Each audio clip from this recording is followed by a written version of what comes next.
சொல்லுங்க.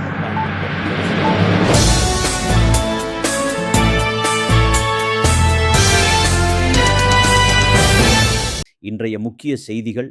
பிரான்ஸ் அரசியலில் தடம் பதித்த இலங்கையர். பிரான்சின் பொண்டால் கம்போல் நகராட்சியின் துணை மேயராக யாழ்ப்பாணத்தை பூர்வீகமாகக் கொண்ட ஆதித்யா ஆனந்தராசா அவர்கள் பொறுப்பேற்றுள்ளார். யாழ்ப்பாணம் ஊர்காவற்றுறை பிறப்பிடமாகக் கொண்ட 25 வயதான ஆதித்யா தனது 19வது வயதிலேயே நகர மன்ற உறுப்பினராகத் தேர்வாகி தற்போது துணை மேயர் எனும் உயரிய நிலையை எட்டிப் பிடித்துள்ளார். இளம் தலைமுறையினருக்கு முன்னுதாரணமாகத் திகழும் ஆதித்யாவின் இந்த வெற்றி உலகெங்கும் வாழும் ஈழத் தமிழர்களுக்கு பெருமை சேர்த்துள்ளது. அமெரிக்க டாலர் நோட்டுகளில் இடம்பெறுகிறது ட்ரம்பின் கையொப்பம்.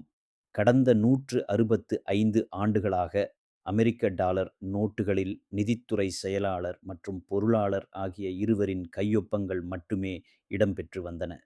இந்நிலையில் புதிய திட்டத்தின் கீழ் இனிவரும் டாலர் நோட்டுகளில் அமெரிக்க அதிபர் ட்ரம்பின் கையொப்பம் சேர்க்கப்பட உள்ளது. அமெரிக்காவின் 250வது சுதந்திர தின கொண்டாட்டத்தின் ஒரு பகுதியாகவும் ட்ரம்பின் பொருளாதார சாதனைகளை அங்கீகரிக்கும் விதமாகவும் இந்த அதிரடி முடிவு எடுக்கப்பட்டதாக கூறப்படுகிறது. மண்ணுக்குள் கண்டெடுக்கப்பட்ட மனிதக் கை அதிர்ச்சியில் விவசாயி. சீனாவின் குவாங்டாங் மாகாணம் இல் விவசாயி ஒருவர் தனது தோட்டத்தில் காய்கறிகளை எடுக்க சென்றபோது நிலத்தினை தோண்டியபோது கை போன்ற வடிவம் தென்பட்டுள்ளது. ஆரம்பத்தில் விரல்கள் மனித உடம்பாக இருக்குமோ என்ற பயத்தில் தோண்டிய விவசாயி அதனை கவனமாக வெளியே எடுத்தார்.